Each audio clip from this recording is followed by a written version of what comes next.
Now, first we're going to go over how to defend against a single leg takedown. As Colby shoots in on me here, and let's say he gets through my first line of defense, my initial attack is to push his head down, and notice when I do that, I'm not going to push it away. I'm just pushing it down, and watch my hip too. See how I kind of move my hip? I don't just like try to jam his head and keep my hip still. I try to also use my hip to be able to slide it through. As I do that, I'm going to come down. Now, I want to presume, though, that Colby is a bear here, and he's got this leg tight. Now, first thing that I want to do, and again, I'm on my knee here, but I wouldn't be if we were competing. I just want to make it a little bit easier on Colby while I'm talking, not to fatigue him too much. Watch what I want to do first.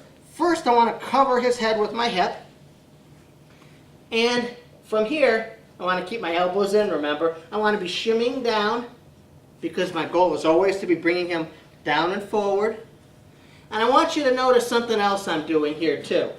I want you to notice that if he's got my left leg, I don't just come flush, in other words, so that this plane of my body is the same as the mat. It goes slightly past flush.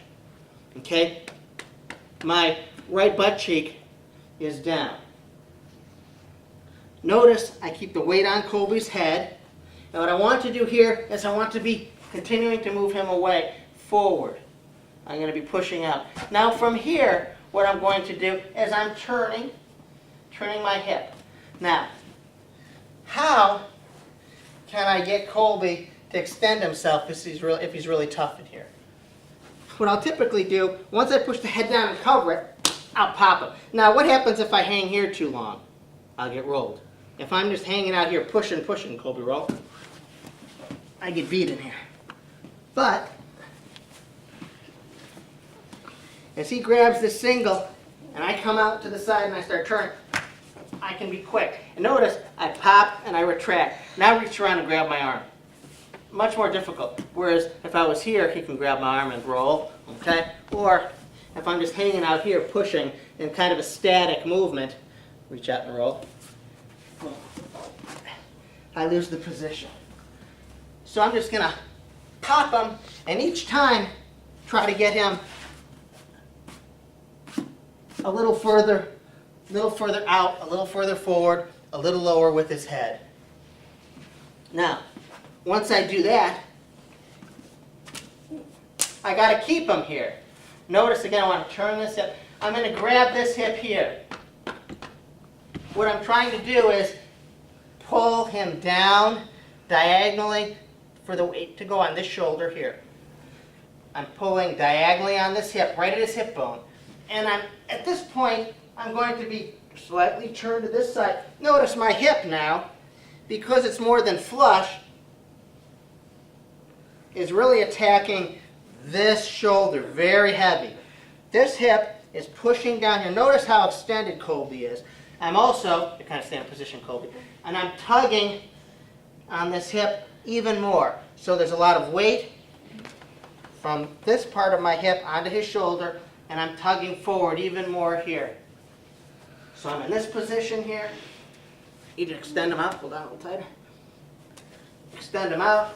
I grab. Now, I want you to notice, all I need to do at this point, there's tremendous leverage and weight on Colby's left shoulder. Most of the time, if I have stretched him out sufficiently, in other words, if I have extended him sufficiently, all I need to do is just to slowly, and I want you to notice the whole time I'm doing this, the weight stays on this shoulder. And notice too, his weight is forward, so I'm just going to come around. I can come around the back here, and come around here. I take my time and secure the position. I'm in no hurry. The principle of all of this is I have great mechanical advantage. I want to keep that pressure on Colby the whole time through. The other thing is, this is incredibly fatiguing, as you can probably see and hear from Colby here, being in this position. Therefore, I'm not in any hurry. I'd rather it take maybe 30 seconds to get that takedown, because it's uncomfortable, if not painful, and it's very fatiguing to hold on to the leg in that situation. So I don't want to let his weight up. I keep the weight on the whole time. I certainly don't want to do this. If I get him, I keep popping here, get out. I've broken his grip here. Now, as I'm coming across, I don't want to take the weight off and try to spin around behind.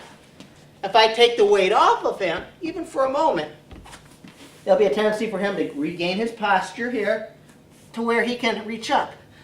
Conversely, if I keep his weight down the whole time because I have so much weight on his shoulder here that he can't back up, he can't lift this arm up to block me as I come through or around. This hand can't come up. But if I can back up here, because my opponent didn't keep the weight on me, then it's another matter. As they spin around behind, I can frequently try to catch them from another angle.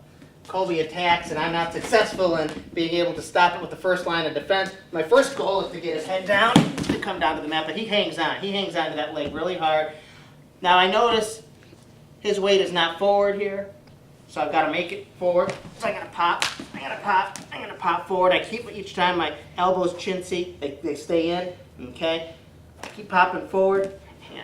Now, from here, I want to make my hips more than flush, and I want to be grabbing. At this point, I've got him forward, so I want to prevent him from getting back. And that's what this helps me do here. Okay, if I just keep popping him forward, he may come back onto his haunches here. So after I've popped him forward, I'm going to grab. Notice too, I'm past flush here. My right hip is down. I want you to notice this now. He's very extended. Watch how I just simply come across, keeping my right hip down, and I keep tugging, and all that weight is on his shoulder. It still is on his shoulder. And now I'm going to come around slowly behind. Colby's in on the single. I push the head down and sprawl. I'm going to pop forward as much as I can, but he really hangs on. He hangs on really tough in here. I'm grabbing here to keep his weight forward. Notice the shift in my hips. Now, if Colby is an animal, or particularly if it's somebody that's larger and I'm quite used to this situation, this will help you. If I'm to here, or the person's shoulders are extremely flexible. If I'm here and he's still hanging on, you okay? Yeah. I'm going to pick up his elbow here. And that will typically break the grip. And then I'm going to come around. Notice my weight is still on Colby the whole time through. This is a very uncomfortable position for your opponent or your partner to be in. And they're very vulnerable being this far stretched out. Again, if my opponent has this single very hard and very tight, and especially if he's a lot bigger than me, and this is a situation I find myself in a lot, I'm tugging forward here. If I still can't do it, even though I'm really trying to turn my hips, push my right hip down hard, I'm going to lift up here. And I'm not pulling it like this. I'm lifting it up like this. I'm lifting it up like this. Okay? And as I do this, his hip comes down all the more. And typically, that will break a larger opponent's grip. If you're having trouble breaking the grip, either pulling that arm or not pulling the arm, just trying to rotate around, my suspicion is that you haven't pulled your opponent forward. I will not get nearly the leverage on this type of attack if Colby's weight is back in his haunches here. I get some leverage, and I might be able to peel it off, but I don't get much leverage here. Okay? So if I was having trouble, the first thing I should think of, have I pulled my opponent far enough forward? No, probably not. So I want to try to get him forward. Now, there's not much of a chance of him hanging on. There's all kinds of weight on the shoulder here. Notice my hips are not on the mat, my feet are on the mat, my weight is on my opponent. And I'm going to come up then.